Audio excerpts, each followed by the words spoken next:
you have ever had problems balancing how strict you are with your diet, your exercise, and your fun, this is the episode that is for you. Cam Angus is a semi-pro hockey player, a holistic lifestyle coach, and a really funny guy. He's one of the people that I met through my early training at the Chek Institute. One of the few people that seemed real in the sense that he could see value in many places of what he was being taught, but was also able to pump the brakes when he wasn't sure of the practices or how he would utilize them as a coach. We cover our time in the Chek Institute, the fruitless pursuit of holistic wellness perfection, how the desire for perfect movement, perfect gut health, and optimizing your body can actually damage you.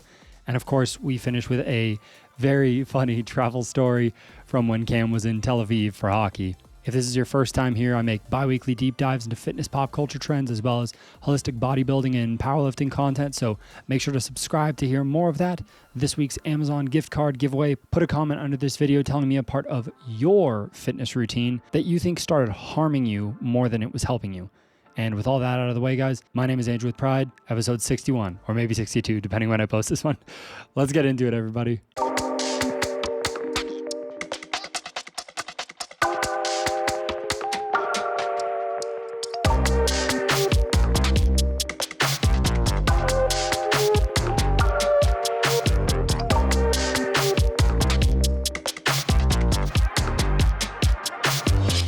Cam Angus, aka Cam Beef.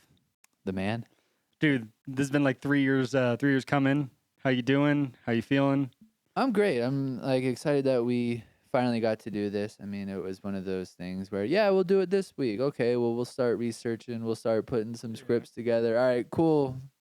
The month would go by. Hey, are we still going to do it? Oh, fuck, I forgot. I was making you work for it. You were hard to get, and here I am, baby. I came all the way to Colorado. Made you travel all the way to Colorado. Yeah, I came all the way to Denver just for you. There's like a massive difference that I've noticed in the people who like constantly like reach out to make stuff happen versus the ones where I'm like peppering them like, are you ready? Are you ready? Are we gonna book this? Are we gonna do this? Are we gonna do this? Yada yada. So it's like kind of a little bit of a balance that you gotta meet with, like, you know, finding guests and shit. Because I've had I'll put it this way. I've had a non-zero number of podcasts that I didn't post just because the actual conversation starts happening and it's just dry and shitty. And like, you can tell they didn't really want to be there. They just did it because they thought it'd be an easy way to like promote their channel. I'm just like, fuck, man, the conversation's bad. There's no stories. There's no lessons in this. Like, why are you here? You know? Well, buckle the fuck up, Buttercup. Oh, I'm ready. Let's hear about you, man. Tell us about you. Give us the rundown. Well, where to start? I would say I'm the most interesting man in the world, but I've met a lot of interesting characters. But I'm a pretty cool cat. So I'm a health practitioner. We met at Chek School a couple years ago, and so I do that. I ref hockey. I play hockey. I'm one of the nicest guys I've ever met. I'm a self-proclaimed 5-star chef. I do a lot. I wear a lot of hats. Okay. But today I'm not wearing one. Okay. Yeah, I'm actually wearing a hat and I never have one on. What got you into the holistic health practitioner space? What got you into fitness in general? So, as I said, I'm a hockey player. So I've been a hockey player since a young age. And so always trying to get better and, you know, progress skill and progress abilities. So it all comes back to fitness. And that was something that I held pretty true. So went to college, got to play in college, and then graduated college and moved to Memphis, Tennessee, like Mississippi border, Olive Branch, Mississippi. Worked for a company called True Temper Sports. They are big in hockey now. They're just getting into hockey, but they're also one of the leading golf shaft manufacturers for the PGA Tour. So I was running their social media. I was a marketing major at school, so I did that for about a month and a half, and I just didn't like it. So I didn't like being in the corporate environment. I didn't like the clothes I had to wear to work. I didn't really like a lot about it. But I got to work in hockey, so it was cool. But enough was enough. I ended up coming back to Nashville, and then I started personal training. A few clients into personal training realized I didn't know shit. I thought it was one of those jobs where, oh yeah, I'm an athlete. I train myself. I can hop right in and train other people. No, it's not like that at all, actually. So my parents were very supportive, and they said if I wanted to go back to school and do kinesiology or do exercise science, something like that, that they were fully on board with it and, would help out. So I ended up finding the Chek school, and that was pretty big. What were things like in the Chek Institute when you first? Well, how did you find out about them originally? So it came down to looking at the holistic health school, the Chek Academy, or doing like clinical exercise physiology. So I've always been really captivated, enamored, whatever word you want to use, by the idea that, we can heal ourselves. A little bit of movement goes a long way, a little bit of diet goes a long way. Um, so I had all these thoughts that I was really impressed with, but at the same time, I was dealing with autoimmune. I had really bad psoriasis, eczema. Um, and then my father is a heart disease guy. So his dad died of heart disease. My dad had a couple heart attacks before I was even like 10 years old. He had one before I was born, one whenever I was 6. And so he had that underlying stuff too. And I found this How to Eat, Move, and Be Healthy and started reading it and was like, oh, there's a lot of stuff in here that might be able to help my dad with and see where it takes us. So I thought it was interesting. And How did you originally find How to Eat, Move, and Be Healthy? And for anybody listening, How to Eat, Move, and Be Healthy is it's a book by Paul Chek, and anybody that's familiar with marketing, as far as like funnels go, that's usually the beginning of the funnel for the Chek Institute is someone happening upon that book, either directly or from a practitioner who talks about it. I've actually got a video where I talk about it, but yeah, continue. How did you originally find the book? YouTube. So From Paul directly? No, so I was Oh working God, do we have the same entry point? I was working at a Nutri-Shop. So like a supplement store. So I was personal training, dude. It was the sickest setup. I was personal training and I was working at a supplement store. Oh yeah, get this pre-workout. Yeah, come see me and then we'll really put it to use. You need this protein? Yeah, come see me too. So I was like kind of double dipping, but I was looking for the next step. So I didn't think that training was going to be something that I did forever. So I was looking at the schools and I just typed in holistic sports training, and then this video of Paul popped up and I started watching it, and down the rabbit hole we went. And then I found the book, and then like I said, just kind of went through the book and saw what it was saying and compared it to what I was doing and what my father was doing, and um, just kind of said, okay, yeah, like this is the program that I'm going to do, this is where I'm going to go. And so I applied, waited 3 days, got my acceptance, and then I got the acceptance email at like 10 o'clock at night. I'm usually in bed by like 9:45. So I got this email and I'm like, okay, yeah, like I already told the parents I was going to bed. So, I'll tell them in the morning that I got accepted. 3 hours later, my dad died. Oh my God. So, like applied to this school to help him out and, do some of the health stuff. And then he had a heart attack that night. So what did that feel like? You have this decision of I'm going to be doing something for someone else, and then that someone else passes away, but you still have this acceptance or this theoretical path in front of you. But so that was the coolest thing. Like, I mean, granted, it wasn't on mic, or it was just, part of our lunch conversation earlier whenever I said how, I really felt like it was my like coping journey. It was my healing journey. So first year it was like, okay, well, we'll see where it goes. Second year it kind of hit where it was like, oh man, this is actually for me. Like this is gonna do a lot more for me than I imagined. Now, 3 years later, I look back and it was the best thing that could have happened. I mean, and that's not like saying, yeah, my dad dying is the best thing that could have happened, but I mean, like the fire that it lit under me, and then just how I see the world, and just the events that have come after that, it's insane. so what was like the perspective that kind of gave you? Like you after a year or two kind of realized like, okay, yeah, I started this for someone else who isn't here anymore. What was it about it that made you go, this is for me, and how did you utilize it in that way? Man, I like the Tai Chi movements, they're kind of woo woo, but I mean, at the same time, like once you kind of get into it and feel something, it's like, okay, yeah, there's something there. But I was, 22, 23, something like that years old, 24. I don't even know. But over 21, under 25 ranges. So to start learning about spirituality and just mental and feelings and emotions and, some of these other things that, it's not on the forefront. Like, talking about your emotions and your feelings and journaling and like doing some of the dark stuff, that's not something that a lot of people do or even something that people know about. I've covered this in many episodes, and you people who are listening know that as long as you can get a huge body and get really into bodybuilding, doesn't matter how fucked up your mental health is, right?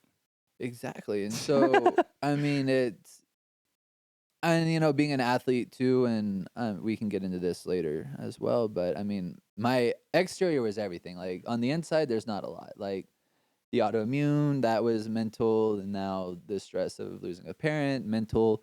I was huge. Like I was probably 198, and I think the last like little end body reading I did said that like I was 105 pounds of muscle and chilling at like 10% body fat. So I was looking good. There's a weird thing that happens in your early 20s, and I'm at some point in time I'll talk about like my whole like fitness journey or whatever, but like I remember having such a similar thing because I've also got like I got diagnosed with colitis when I was like 10 or 11 or something like that, and at the time there was no treatment for it for kids. I don't know what's different about treating an adult versus a kid, but like they were like, oh yeah, he's got colitis and we're gonna do this and that'll be that, but things never improved. Like they didn't tell me anything that was gonna make it better. And then to make it worse, when, an early 20s guy is getting into lifting weights and shit, you start slamming protein shakes and you have fucking like diarrhea and gas all the time. Everybody's just like, oh, protein farts. And I was just like, oh, okay, this is just what happens. And it's like, years later, I'm like, what the fuck, dude? Like, I didn't take a solid shit for years because like all I cared about was muscle. I had no idea how fucked up my insides were. I mean, a part of that, just building up the exterior. I mean, I'm a kid from somewhat of a big town, but I've always been the only Jewish kid, so I've always been like the picked on one or something like that. So I can build up the exterior, and people think I'm a little bit cooler. I can build up the exterior, and girls will think I'm a little bit more attractive. Like I definitely hid behind my body for a while, and then in college, our hockey games were at midnight, so the nervous system was just all sorts of fucked. Slamming pre-workout every day and then getting up and playing hockey games at midnight and going to bed at 5 a.m. just to do it again the next day. Like it was rock star shit for 4 years. It's truly the shit that you can only get away with in your early 20s. Oh my God, yeah. So I was doing all that, and then, like I said, the skin issue started in college. So had it there, and then it still is here, but I mean, I got it to finally like calm down like 2 years ago. So been a lot of learning and a lot of like reformatting and just taking different looks. So I went from 198 before the death. After the death, I was 170, dropped a shit ton of weight, just depressed. Was that just from not eating, or was that from you eating more intentionally, not caring about muscle? Or no, dude, it was weird. I had a little parasite infection too, which didn't help. But I think just like the depression and all that, just on top of it, just really just took everything away from me. But I'm at a healthy like 185 now. I feel great. My poops look awesome. Have a little run in with the skin every now and then, but I mean, we're cool. We're good. Hell yeah. So what was it from the Chek Institute that you learned that contributed to these various improvements? Getting the skin better, improving your digestion, getting rid of the parasites. So my family has always been very much, I call it like a CDC family. So like I said, my father had the heart disease. His dad died from it. My dad died from it. But growing up, after he had his heart attacks, whenever I was like 6 years old, we went into that diet that they shoot for. Like, you should have margarine. You can't have any skin on your chicken. You need to have boneless. You need to have fat-free.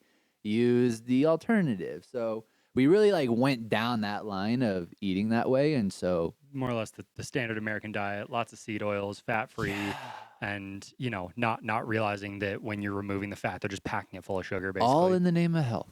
Yeah. So what a fucked up misguided era of like health and fitness. Like in college, you're on your own, so you're buying for yourself, and you buy what you know. So whenever it comes to nutrition, whatever you're used to and whatever you see is what you're going to buy most of the time. So Okay, we usually eat margarine in the house. So, okay, I'm on my own. I'm going to buy the same exact margarine that we ate at the house. I need sour cream. I'm going to buy the sour cream that we eat at the house. Like, so everything that I would buy, it was just like a continuation of, what I'd been eating my entire life. And then you pair that with a stressful relationship, and then everything just explodes from there. So how was your family eating before before these changes? Like, because you're Bro, I Jewish. was Like, was your 6. family eating a more like Israeli style diet, or were they just like what were things like before? So like, I mean, before college, I can't speak before the heart attack. I don't really remember. But before college, I mean, it was chicken breast, rice, and veggie family. The bodybuilder diet, The bodybuilder diet, right? dude. Like maybe throw a potato in here and there. Like that was a big one that we would The have. occasional steak when things are going good. Yeah, we were a huge fillet family. Like we used to love our fillets. I didn't have a ribeye. Like I mean, I maybe had one ribeye growing up, but I was never a ribeye guy until college. Um, Never really had a chicken thigh until college that like I actually ordered on my own. Mm. Um, Wait, circling back. How did the Chek Institute get you away from that stuff? So you start getting interested in various holistic things because you want to help your dad. You guys are eating this bad diet. You get into the Chek Institute. How did you start applying this to yourself in a way that you saw was beneficial? I think I was just kind of looking for something new, and I'm not gonna say that I'm very influential, but I mean, you can tell me something, I'll probably believe it. Oh, Um, like easily influenced? yeah. So we had to do the food, the primal patterning quiz, and Right. so it was like, oh, you should be eating chicken thighs. And I was like, well, what the fuck? Like, I've never had a chicken thigh in my entire life. Let's try it. Yeah. Um, Where you're like, holy shit, this isn't dry. this is so much better. um, so like some little things like that, and just trying to add in new things. But I mean, I guess that it was a fresh perspective, kind of changed some things, and then just having that event, and I'm not gonna say you're kind of like just grasping for anything, but I mean, in that situation, like you're kind of grasping. So for something to hold on to, and just to bring you like some sort of, I don't know, I guess like fulfillment's the right word. So Just something to latch onto, basically. Like everything falls apart, and then you're just kind of scrambling for yeah, something so to here's something right in front of me that I can right. grab right now, something to anchor you to, basically. pretty much. So yeah, and I mean it was great, and it definitely helped me through getting like to help cope with the death. So I mean the Chek Institute did so much for me. Away from the actual like fitness and exercise stuff, but just as myself as a person, it was my journey more than anything. So what would you say about the, you said away from the exercise and stuff. Talk about that. The exercise was great. So like I said, I was working with people I had zero clue how to be a trainer. Take Andy, Just call me 18. fucking Andy? Yeah, no, I'm saying as like a person. We can call him Billy. Doesn't matter. Okay. Andy, Billy, Chad, Tad. Sure. So you can take him, and it's okay. Yeah, he's 18 years old. He plays soccer. Okay, do some squats. Great. Do some lunges. Great. Okay. Well, here's Terry, who's a 55-year-old mom, sedentary. Do a squat. How? Oh. Right. So like your early period of like getting into training and stuff, just it kind of gave you more of a way to break down how to like individualize programming and stuff. How to help people actually move. Not just, okay, yeah, like I can tell you what to do. I can tell you, yeah, we'll do this for 15 reps. You're having trouble breathing? Okay, good. That means you're working hard. We'll do it again. Right. So like the athlete mindset whenever it comes to fitness, but not necessarily a coach or a trainer. It was just more of a, yeah, I can tell you what to do. Yeah, a lot of man, this is like one of the hardest things. People when they very first become personal trainers, they do it because they want to help people, but the only person they've helped them is themselves. So the only person that they know how to help is people who are like them. And then when they get people who are nothing like them, they give them that same style of training, you know? So it's like, I remember my first year and it was the same kind of shit, you know? Like I remember I had a guy who his wrist or elbow was broken, so he couldn't supinate his hand. So he couldn't do regular barbell curls. And I remember our first session, like I hand him a straight bar and he goes, no, I can't do that. And fuck, man, this is such a, I was like, Oh, again, everybody, I need to stress, this was like my first couple months. He couldn't supinate his hand. So I had him doing curls on his knuckle like that. So he couldn't rotate. So one hand was fully supinated and the other one was like rotated in between like supinated and hammer grip. And like, I look back on it and I was like, holy shit, dude. Like, why didn't I just change that? But it's simply because I had no fucking idea. Like, so crazy, man. And now enter the age of the Instagram trainer. Like, it's the same Yeah. stuff. But Yeah. I mean, there'll always be a place for coaches. And I mean, the tools that we have to, assess movement and like talk to different types of clients and, the way that we program workouts. I mean, we got a lot of really good stuff out of that program. How did that influence your, I mean, this or anything else that you've learned? How did it influence you as a hockey player? So I got to play in college, as I said earlier. Went through this Chek program, and I play for fun, back in Nashville. But recently, I started going overseas and playing in Israel in a semi-pro level hockey. I can't say semi-pro because that would mean that there is money exchange. So it is semi-pro level. We don't get paid, but we're playing against people that are pro level hockey players. So I make my own training camp. So it's hard to, really push yourself sometimes and have that extra oomph like going through a camp. But it's been really cool to like break everything down by like the 3-month thing. It's almost like the Olympics. You think about putting it. together like mesocycles. Yeah, Basically so just having like different periods. I trained for a year and play for 2 months. So that's Right. like, I call it my Olympics. So instead of training for Ah. 4 years and getting like 1 month out of it, I train for a year. So I get like the full spectrum of it, from putting the body back together posturally to doing the hypertrophy and then doing the power stuff and then doing all the cardio stuff. So it's like really cool to break it down and see like what I can do in a full year. Was there anything that came out of the Chek Institute that I guess you've kind of changed your mind on, or like something that you were like gung ho on for a period and then like now you're just like, I don't know about this? So Not even as like a shit talk way, just things you've changed your mind bad. So last year, I call it my dark year. I was going through so much last year. It was my big grieving year, but at the same time, I put a lot of constraints on myself. So one of the things that like helped me with the whole coping thing is like doodling and drawing and coping journaling. with your dad. Yeah. Okay. So one of the things that I drew one night just in my journaling was I drew like a steel cage and then I wrote the word health inside of it. So I was sitting in Israel, like I was miserable. But I wasn't allowing myself to go out. Okay, well, circadian rhythm says that we have to be in bed by 10:30. Well, I'm in one of the best countries in the world, and I'm in bed at 10:30, and everyone's going to the clubs, and I'm alone. So some things like that, where the bedtimes is circadian rhythm, like you got to live. And then the foods, I found that I like eating like the grass-fed, the organic a lot more rather than, the everyday burger from like Wendy's or McDonald's or anything like that. So the food stuff I hold pretty true still. I'll have some candy every now and then. I've let go the constraints on that one, but as far as like the circadian rhythm health, like I don't give a shit about that anymore.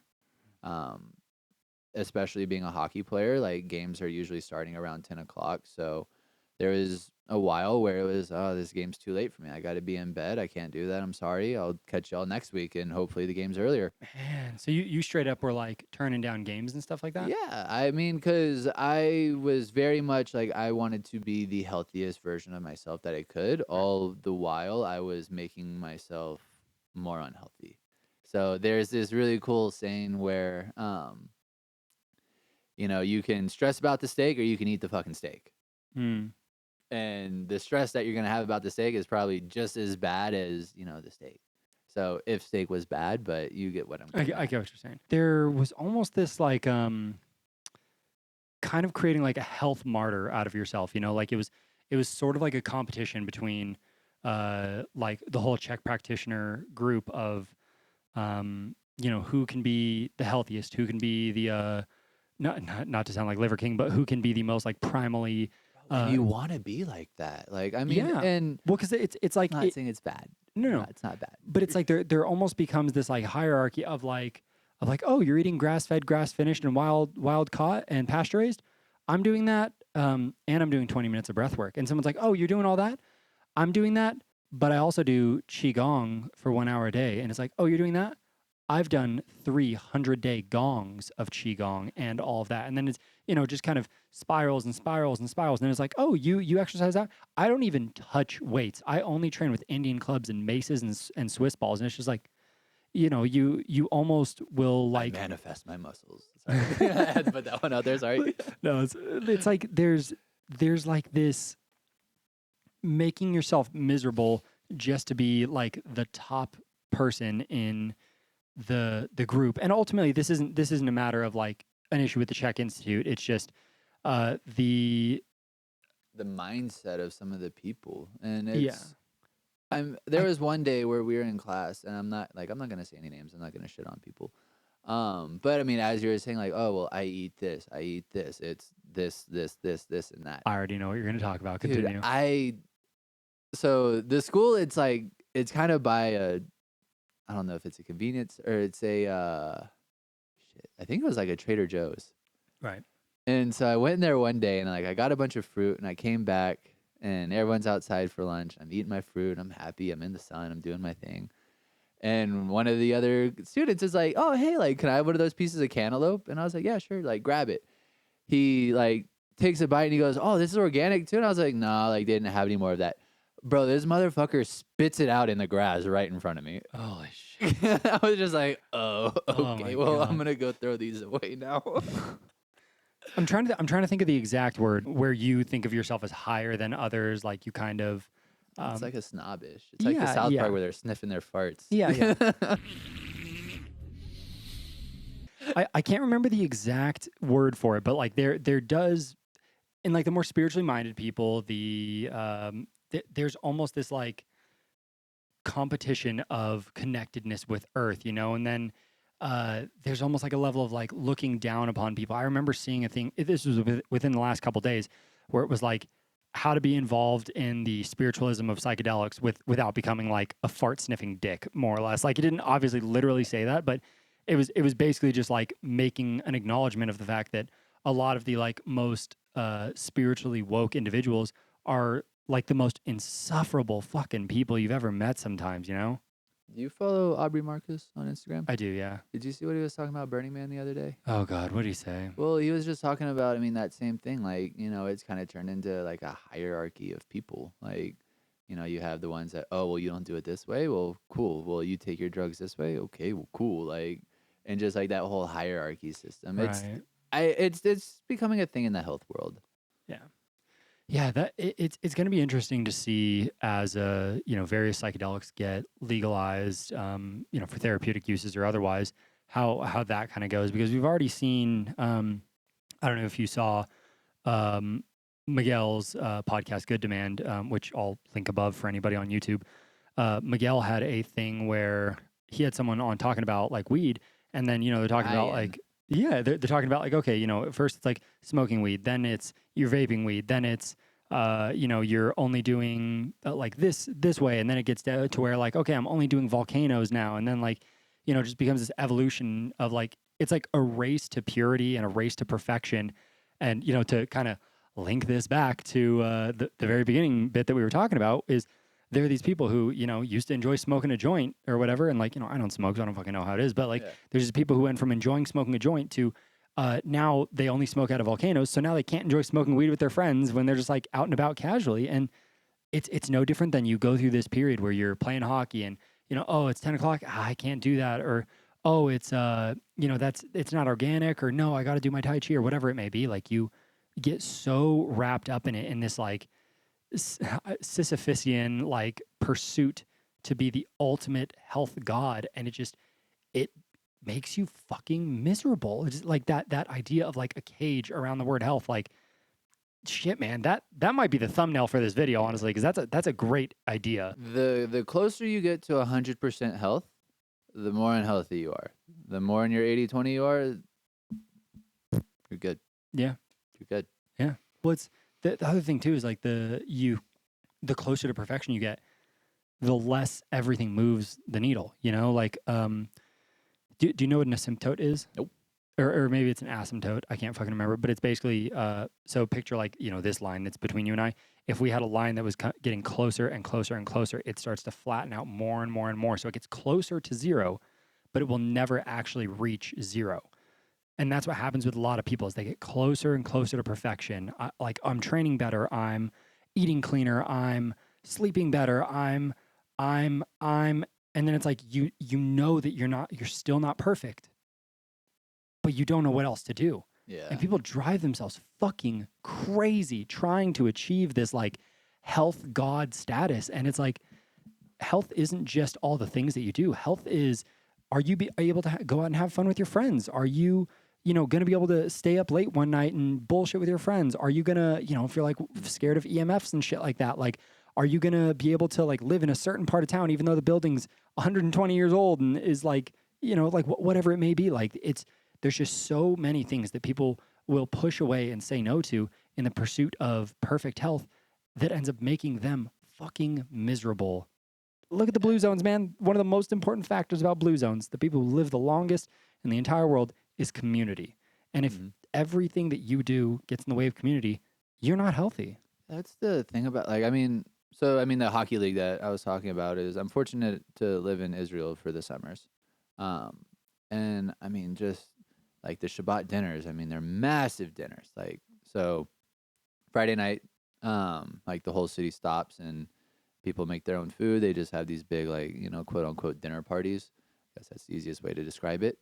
But community style. And then you go to the beach, community style, like groups of people everywhere. So, I mean, there's definitely to the whole community thing and doing stuff with your friends, doing stuff with your community, not being the person that, all right, guys, well, you're going to go eat here. I'm going to go home and eat. Right. Or, oh, we're going here. Okay, well, let me go get my Tupperware. We're going here tonight. All right, well, I'm going to be in bed. Yeah. And there are ways to still like have healthy practices and, you know, healthy habits in your life while still kind of, you know, kind of like splitting the difference more or less, where it's like, okay, I am going to go out, but, you know, I am going to bring my Tupperware. And it's like, you know, will a few people look down on you? But, you know, there are some people where, again, it's, I don't like necessarily the phrase like, oh, you've got to find balance, but usually the guy who is like doing absolutely everything probably needs to do a little bit less because he's making himself miserable. Whereas the person who is just like a completely gluttonous heathen, it's like, you would probably benefit from bringing a Tupperware to the cookout, you know? Like, like the thing that you need the most is usually on the other side of the aisle. You know what I mean? Yeah. What was an example of that for you? Like, where did you kind of split the difference? So, like, you gave us a couple examples where it's, okay, I'm gonna start going out to later games and, you know, whatever. Give me a few more. It was just kind of like a breaking point. You look at how much you miss and like some of the things that you don't get to do and what you miss doing, and it's just like, well, fuck, like all I got to do is stay up 2 hours later, and that's it. So it was just I missed playing hockey. I was becoming a little bit like less of myself. So usually like I'm shy at first, but once you break me out of the shell, like I mean, you know me. So I wasn't me. Like I was just kind of in a hole. It was my hermit stage. So I mean, we got out of the shell and just kind of reached that point where I reached the breaking point with that, but it was also, like I said, you know, a lot of the coping stuff too. So I think I just got to a place where I was better, and then, you know, just life kind of picked back up from there. But you smell that banana bread upstairs, right? You guys, Lily's cooking banana bread upstairs. Oh my God.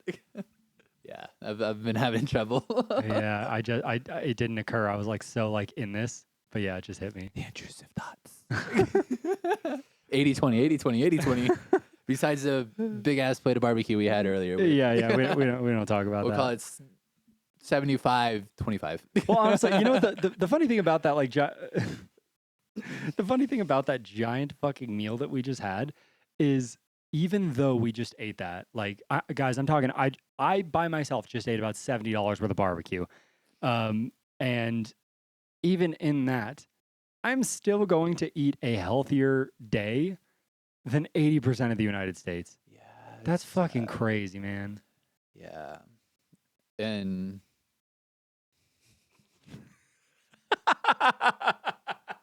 you also spent the same in a day that people have spent in 2 weeks. yeah, that dude. It's okay. What do you spend on groceries every week? I spend about 120 on meat Every week? alone. Yeah, Yeah, I spend 200 to 300 every week. alone on meat. Yeah, But I could definitely be eating a lot more. I'm like I could definitely be eating a lot more. what's the goal right now? Like you're obviously trying to stay like relatively light for hockey, so you can stay So fast. But I'd like to gain some muscle, but I don't train in a way that would put on a lot of muscle. So I did the bodybuilding stuff. It was fun in high school, college, and then Chek Institute happened, and you shouldn't isolate muscles. And so then from there, I was like, okay, well, fuck it, I'll stop doing bench press and all that fun stuff. And so some things have kind of like fallen to the wayside, but I do enjoy doing like the more fuller body kind of stuff, like landmine training. I'll put up the big weights every once in a while, but just more like full body kind of stuff and moving and flowing.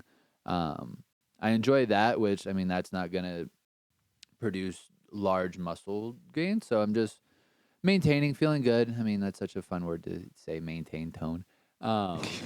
So we're keeping it where it's at. So throughout the year, apparently this Israeli league is going on the road. So there's the import players that are from this side of the pond in America that we're going to do some fundraiser events. So in 2 weeks, we're going to play some kids up in Ohio, some college kids. So got to hang with the little ones. Well, right. the little ones, I mean, the kids that are like 3 years younger than me. But I getcha. So I get to be an athlete again. So I get to, eat like an in shape or in season athlete and train like an in season athlete. So it's just putting in the good stuff, letting, a few of the bad meals come in here and there, but mainly just keeping it clean, like eggs and a couple different things for breakfast. And then I love tacos. So usually tacos for lunch. And then I usually do like somewhat of a carbless dinner if I don't have a game. Just because I sleep better, and I had this little like acupuncture mat. The little like one that you like stand or lay on. And Yeah, so it's a Shakti mat. It's awesome. What's the intention behind those? The intention for me, it's just like my 30 minutes before bed to breathe, and get off my phone and kind of do that. How does that make you breathe? Because you're on. If you imagine, you've seen golf shoes. Yeah. Okay. So imagine golf shoes, but they're made out of like the same plastic that you find in Legos. Okay. Okay, and you lay on that. Right. Okay. Just to be clear, the bottom of golf shoes. Yes. Gotcha. So pretty uncomfortable. Like it's sharp, it's spiky. So you lay on it, and then you just have to control your breath. It's like doing a cold plunge or getting in the sauna. So it's just something to lay there and allow the body to calm down, work on your breathing, focus on your breathing, put the phone away for 30 minutes. So I'll usually get on my mat around 9:30, 9:45, and then I set a timer for 40 minutes that just clicks off the music. But I mean, there's been times I wake up in the morning and I'm still on the floor, or I wake. Wow. Yeah, dude. You fall asleep on that thing. It's the best. Oh. So you go into like a bliss mode. Like you breathe and then you drift off. So do you think that's because of the mat or just because of the meditative aspect of it? I'd say both. So it is stimulating. You think that needles being stabbed in you is helping you sleep? Yeah. Okay, I'll hear you out. Go ahead. Okay. So I'm not even going to argue with you because I don't have an argument for this. I'm just curious. The mat itself, it's plastic. So they don't stab you, like puncture the skin necessarily, but they stimulate meridian points. Okay. So you have that going on. It's just stimulating all your muscles, but after a while, the muscles calm down, similar to massage. The longer you get into them, the more that you can get them to kind of calm down. So you get the muscles to calm down. You're doing the breath work, so the brain calms down, and then you just knock out. But yeah, dude, needles can put you to sleep. Okay, I can dig it. I've been shadowing an acupuncture doctor for 3.5, 4 years. So people get on the table, a couple needles right in the back. We go in there an hour later and drooling everywhere. Is that again? This is one of the things that I wonder, because there's a lot of tools and stuff like that where it's like, okay, did this help, or did this make you more aware, or did this make you more present? And I'm going to do like a full breakdown on acupuncture. And I know virtually nothing about it other than I've done dry needling before, which is kind of adjacent to acupuncture. Yeah. So the dry needling, in my experience, the dry needling is going to be more into the muscle belly. Okay, so more like muscle release kind of stuff, which you can Yeah. still kind of do with the acupuncture. But the Yeah, they use acupuncture needles. Yeah, the acupuncture is more, hey, we're going after like this symptom, and so I can hit this meridian point, this meridian point, this meridian point, this meridian point, and it's gonna create some sort of effect in the body that's either A, gonna heat you up, cool you down, get the wind out of you, or get the dryness out of you, the wetness out of you. So it's gonna elicit some different response other than, quote unquote, just like releasing a muscle. So I think the best way to like talk about acupuncture is it's like a preventative medicine, versus like the dry needling. Are these things measurable? Measurable. Kind of jumping back to a conversation that you and I had in the car. Like, are these things measurable? I mean, I would say anecdotally. You know what they say about the plural of anecdote, right? Yeah, like I've watched. I mean, the things that I've seen happen like are cool, but I mean, as far as like studies, I'm not quite sure. I'll tell you in 2 years after I start school. I start next year. Question for you then: Wouldn't you want to research all that before you get into school? Like, see if there's measurable, because like if we look at like I was about to say cardiomyopathy. If we look at chiropractors, we look at all of them where they go through school and stuff like that. And I don't know your opinion on chiropractic, but I'm personally more inclined to think that like it's a complete fucking sham. It's complete pseudoscience, unless you literally have muscle that's blocked. When I got in a motorcycle accident, my ankle was completely impacted. The guy popped my calcaneus out, and I could finally walk again for the first time in like 3 months. But those people, I've known people who went to chiropractor school, and they get like a year in or something like that, and they're like, yo, this is fucking like, I just wasted a year and a shitload of money. So how would you know if it's real or not? I've been, like I said, I won't say doing it, but I've been immersed in that field for 3.5 years, right. And just I do it for free. Like, I mean, I enjoy it to the point where I'll drive 40 minutes, sit at this guy's office for 4 hours, and then drive home. So I've watched, I've seen, I've listened, I've heard. I mean, you watch someone with Parkinson's walk in, and they're shaking, and then they get off this dude's table and they're not. Like, all right. It makes you for a sec. It's like it's magic, and then just listening to all the stories, it's really cool. But just the Eastern way of looking at the body, I think, is a lot cooler than the Western way. And so I won't say that I've been burned by the Western way, but having the father with the heart disease and just listening to what they said about how it should be handled. Well, the reality is, like, to sit in your corner for that aspect. The reality is that if you had taken Eastern medicine practices to your dad, he would, I don't know if he'd still be alive, but he would have lived longer. Definitely. For sure. It would have cleared some things up, but he was also like super stubborn too. So yeah. I mean, if he would have done it, but it's like the reality is that if you can get somebody eating whole foods and exercising, and like one of the very first things that most Eastern like medicine minded practices will say is like, okay, well, what are you eating? And like the first fucking thing that Americans will do is like, well, what pill can we take? Yeah. So that was, my psoriasis stories. I went to 10 different doctors. You need to take this pill. You need to take this cream. You need to do this. You need to do that. Not one of them talked about diet. Not one of them talked about stress. Not one of them talked about any of that stuff. So, the culmination of those two, I mean, I won't say it's like pushed me away from Western medicine. Like, you break your arm, Western medicine. 100%. Hey, I broke my wrist. Guess who I fucking called? Yeah. Not a traditional Chinese practitioner. You're not getting needles and rocks and tinctures for that. Like, you need some serious fucking help, bro. Bro, have you tried charging your water? That'll fix it. Exactly. Like, some of that stuff. But just as far as, like, the autoimmune things, what I've seen that, the needles can help with, and just a diet change and some stuff like that. I mean, I'm not going to say it's easy, but it's like, wow, like it's right there, and it's always been right in front of us, and we just have a really cool way of complicating things by take this. Okay, now this is out of whack, so take that. Now this is out of whack. Now you need to take this to counteract both of those. Right. And then it just keeps on going from there rather than, all right, well, let's just figure out a way to get your body to do what it needs to do. Yeah. Can I pressure test the acupuncture thing with one more question? Go for it. So, because again, I know nothing about it. I remember my mom going to an acupuncturist when I was a little kid, and I was like, "What the fuck is going on here?" And like that was my single experience besides me getting dry needled, which is more adjacent to it. But there's a study done on I can't remember if it's creatine or what, but it's like a very, very well studied supplement. I believe it's creatine. And what they did was they had a group that they were giving it to who knew they were getting it, a group who they weren't giving it to and knew they weren't getting it. They had a group that they were giving it to who didn't know, and they had a group who thought they were getting it, but they weren't. And the ones who were getting it and the one who thought they were getting it all had the same reaction.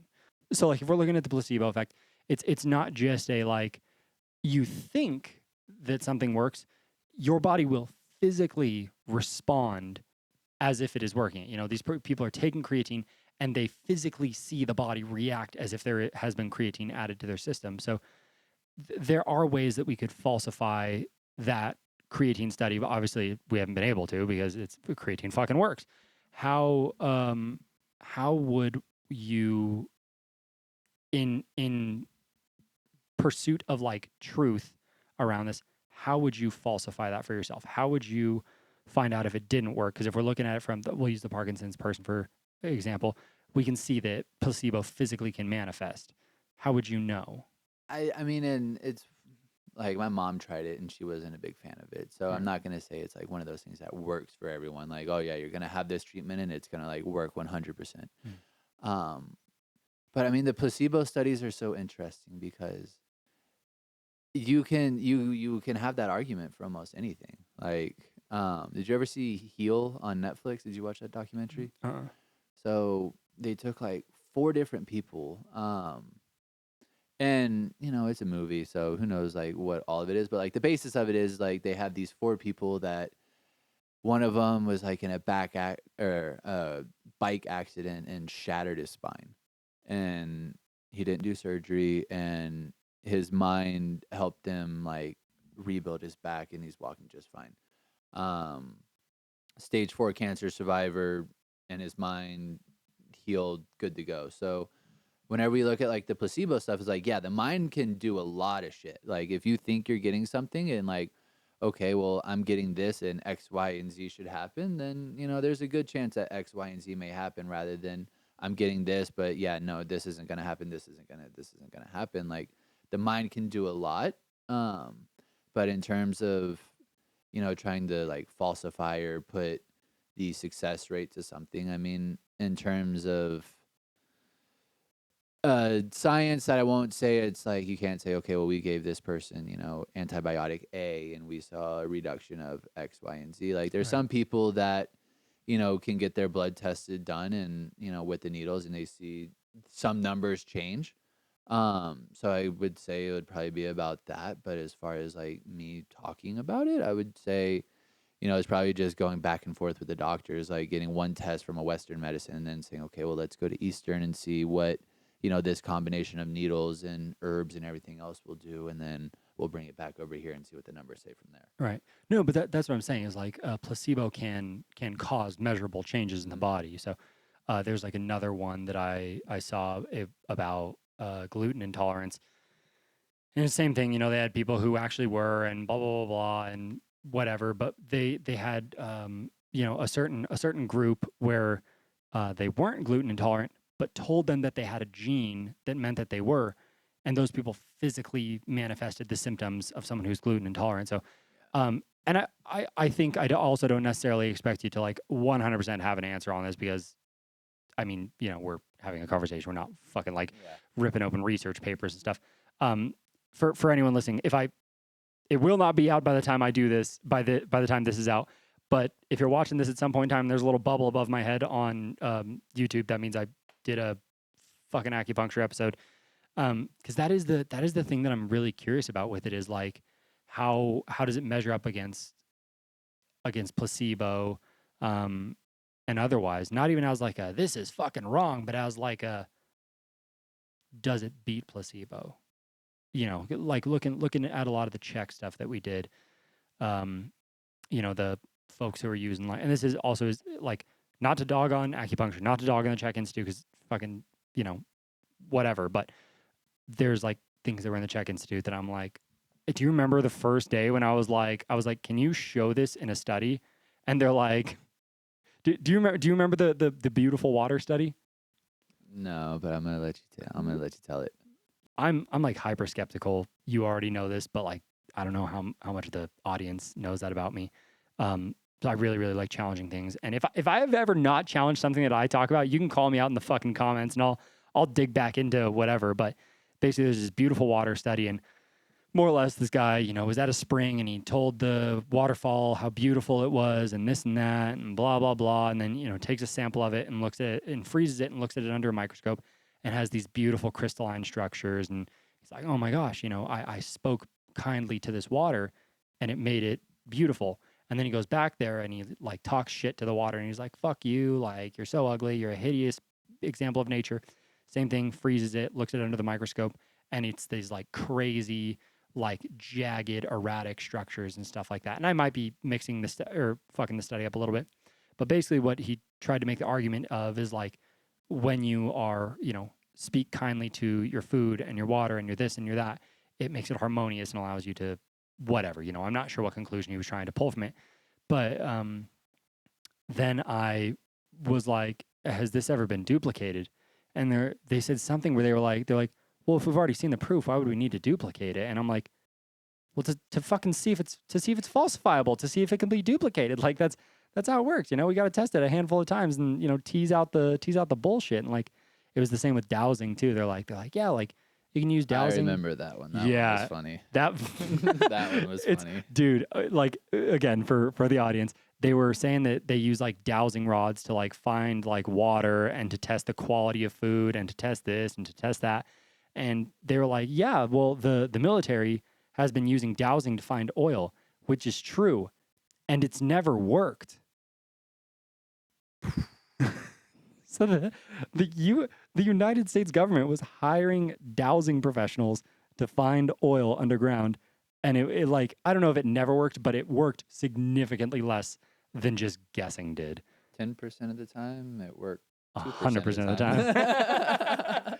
But yeah, it was so funny because I remember her telling me like, well, the government did. And I was like, oh, fuck. And like, I was like, if the government's using this shit, it must be legit. And after class, I looked at my phone and it was like, the government was using it and it was not working. And they fired those people. Oh, Jesus Christ. Anyway, we're going to end up talking forever. Do you have any things you want to talk about or touch on before we fucking, anything you want to jump back to that we mentioned earlier? Dude, I can talk all day. Give me a funny story, man. Give me something to close it out with. Okay, funny story. All right. So I kind of hinted at this one earlier. So first year of Israel hockey was the COVID season. So flights to Israel were pretty difficult. We had to have all sorts of paperwork and like contract and visas and so many hoops to jump through. Right. So the day that I'm traveling out rolls around, going down the runway, and my phone starts vibrating, and I look at my phone, and it's the commissioner of the league, and I'm like, oh, well, that's not good. Call him whenever I get to Jersey. So land in Jersey, call him back, and hey, there's an issue with the permits. They're not into the computer yet. You might not be able to get onto the plane. Sick, dude, I'm in fucking Jersey already. Like, come on. Come on. So Israel is 8 hours ahead of the United States. Okay, so this was a Friday morning that I was rolling out. So, oh my God. So yeah, so as I said earlier, Friday night everything stops. So nothing was going on Friday night, and then it goes on into Saturday at sundown too. So he's like, you might not be able to get on the plane, but just see what you can do. So go up to the lady at the counter, show her my COVID test, show her my passport. She's like, okay, I need to see your permit. And so I pull it out and I show her and she's like, oh, that doesn't look right. And I was like, okay, well, they let me on the plane to get to Jersey. And she's like, yeah, I don't know if they really should have. And I was like, oh, okay, well, we'll see what we can do. Like, I'm trying to play nice. And in my head, I'm freaking out. Of course. So like an hour goes by, hour and a half goes by. The last one in the waiting area. Didn't we talk during this period of time? Like, didn't you call me or something like that? Or did you call me on the way back? Probably on the way back. Dude. I was trying to call anyone. Like, this was miserable. So long story short there, they didn't let me get on the plane. But they were very accommodating. They said that they could put me into a hotel and we could try again tomorrow. So I was all right, cool. But tomorrow would have been Saturday, and Saturday in Israel, nothing happens. It's the weekend. So I knew, like, deep down in my heart, like, I'm not getting on that plane tomorrow either. So ended up staying in this hotel for 2 days. The third day rolls around. It's Sunday now. I book like a last-ditch effort to get over to Israel at like 11 p.m. is what time the flight leaves. So my checkout time of the hotel was 1 in the afternoon, so I had 10 hours to kill. So I went to the mall, walked around, did my thing, came back to the hotel, just sat in the lobby, watched Little League World Series. I decided it would be a good day to fast. So I'm sitting in the corner, and it's an airport hotel, so all these different flight crews are coming in and out. And so one crew comes in, they all go up, change their thing, and come back down. And one of them's sitting at the bar, and he sees that I'm wearing a hockey shirt. And he's like, oh, like hockey, that's cool. And so comes and sit next to me, and I'm sitting this way in a chair, so he sits over here, and his legs are like this way. Mm-hmm. So we're going back and forth. It's like a cool conversation. 5 minutes into it, like, light bulb, and I'm like, oh, okay, cool. Like, he's hitting on me. Like, oh. I was like, I got it. So I had the thought, and then 5 minutes after that, he's like, hey, do you want a drink from the bar? I'm like, no, cool. Like, I'm fasting. It's okay. Thank you. I appreciate it. He gets one. Another 10 minutes. Hey, do you want to get a drink? No, dude. It's cool. I don't need a drink. Hey, I'm going to order some dinner. Like, do you want anything? No, dude. It's cool. Like, I'm fasting today. I don't want your drinks. I don't want your food. Like, don't spend money on me, bro. I respect this man's tenacity. Dude, he was tenacious. Hell yeah. Wasn't giving it up. So he orders his food. I didn't order anything. He tries to get me another drink. I didn't get anything. So then one of his other flight attendant buddies comes back down. This man looks me straight in the eyes. And he goes, so there's 2 types of gays, right? And I'm like, I was like, what the fuck, dude? Like, really? Like, and I mean, like I said, this is like an hour into the conversation. I could have gotten up and left at any time, but I was comfortable. I was watching the game. Yeah. Somehow, like, it's definitely my fault, but like, putting that thing out there. But no, like, shut down a bunch of the advances before that. But so then he just hits me like straight out of it. So there's 2 types of gay, and I'm like, oh fuck, like, where is this going? So he goes, hey, Glenn, come over here. So Glenn walks over, and I'm looking at Glenn. I'm like, oh, shit. So he says there's 2 types of gays. And the guy that was hitting on me was a big black dude. Glenn's a small white guy. So I'm like, yeah, there are 2 types of gays. There's black and white. No, not what he meant. Oh, no. So he was like, Glenn, yeah, I just ordered this, like, Szechuan chicken thing from some Chinese restaurant down the road. And Glenn's like, oh, I just ordered a salad from next door. Like, COVID has been killing me, but I'm back on my female hormone pills, so I'm feeling a lot better. Bro, my brain about fell out of my head. I was like, oh, shit, that's what he meant. Okay. Got it. So then Glenn comes up next to me. And Glenn says, hey, do you like blondes? And he shows me his phone, and it's a picture of him in a blonde wig, a dress, and makeup, posing in front of the mirror. I said, no, Glenn, I don't like blondes. I said, it's not really my cup of tea. I'm more of a brunette guy. Oh, shit. He doesn't miss a fucking beat. He swipes to the next picture. Oh, my God. So he goes to the next picture, and it's him in a brunette wig. And he's like, oh. And I was like, oh, fuck. I was like, you know what, dude? I think my plane's like about to be here. I got to go. Free shuttle, dude. It's like 3 in the afternoon. I had spent 8 hours in the airport just to get away from these guys. Oh, my God. Okay. So get to the airport. Nothing's changed. But somehow they let me on the plane. They let me on. Yeah, I got on the flight. Nothing changed. But somehow I got on the plane. So I sit. I'm excited. Like I'm on the plane, I'm ready to go. And then a little girl sits next to me, and then a mom sitting next to me. She's holding a child. So all that excitement I had, it was like, fuck. Right. 10 hours next to a baby and a small child. Great. Wonderful. The little girl's TV doesn't work. Oh, fuck. She moves. And then there's an empty seat like on one of the front aisles, and they can hang like these little bed things for the kids so the mom doesn't have to hold them the whole time. So the mom and the baby leave. I had this whole row to myself. Life is great. I'm on the plane. I'm going to Israel. I'm laying down. I'm chilling. I'm watching Superbad. Everything's great. Get off the plane, walk to customs, hand them my COVID test, hand them my passport, hand them my permit. That's the exact same. Yeah, this isn't right. I was like, fuck, dude, what do you mean? I'm already here. Like, I just flew 10 hours over the ocean. What do you mean it's not right? He goes, yeah, it's not right. He's like, it has to be input into the computer. He's like, it's signed. Everything's good. It needs to be in the computer over here. So I was like, God damn it. So he's like, you're going to have to go over here. And so he puts me in the little room like that you always see in the movies and stuff. So I'm in the room.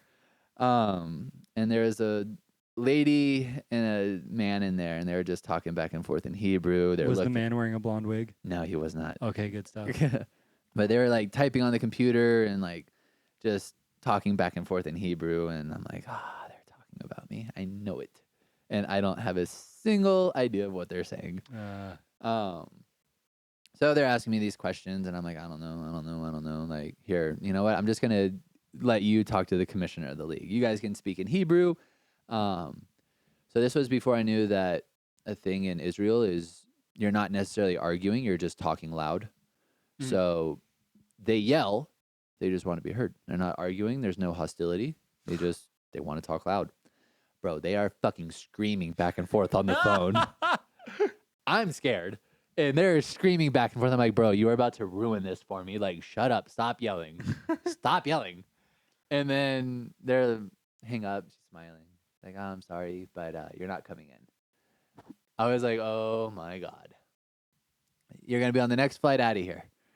It was like 1 in the afternoon, dude. The next flight out was at 10 p.m. And they're like, so what our policy is we're going to take your passport, and you're going to have a boarding pass that will be waiting for you at the guest services desk at like 9 o'clock. You're going to walk up there, and we're going to escort you to the plane. I was like, cool. Bro, I paced like 8 miles in this airport. I was an emotional wreck. It's probably whenever I called you if I did. Yeah. So the time runs around, and I go to the guest services, and like this little stocky dude comes and gets me. He's got like an IDF shirt on. And Israeli so Defense League? Defense Force. Defense Force.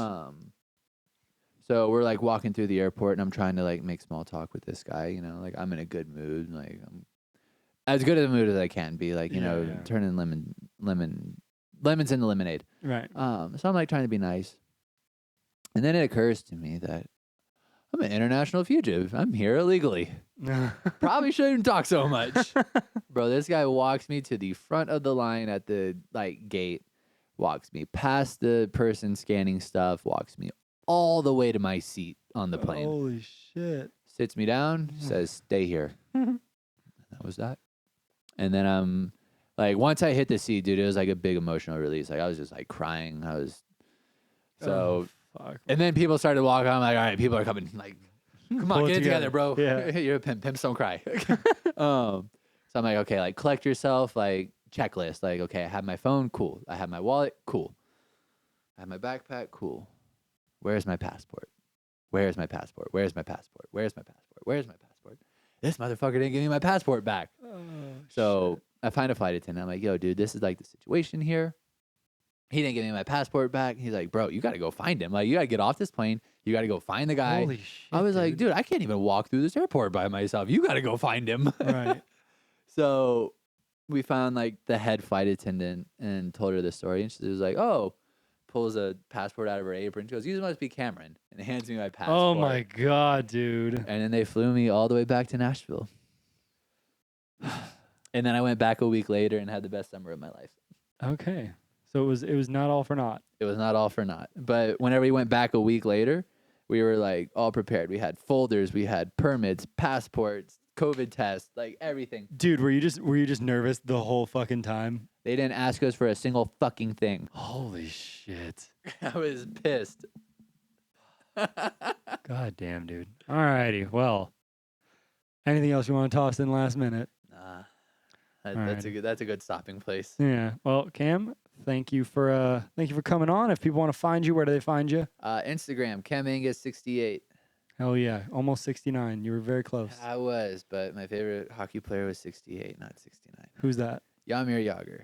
Hell yeah. He's a great guy. There's this one story, 18-year-old like Slovakian model tried to blackmail him by sleeping with him.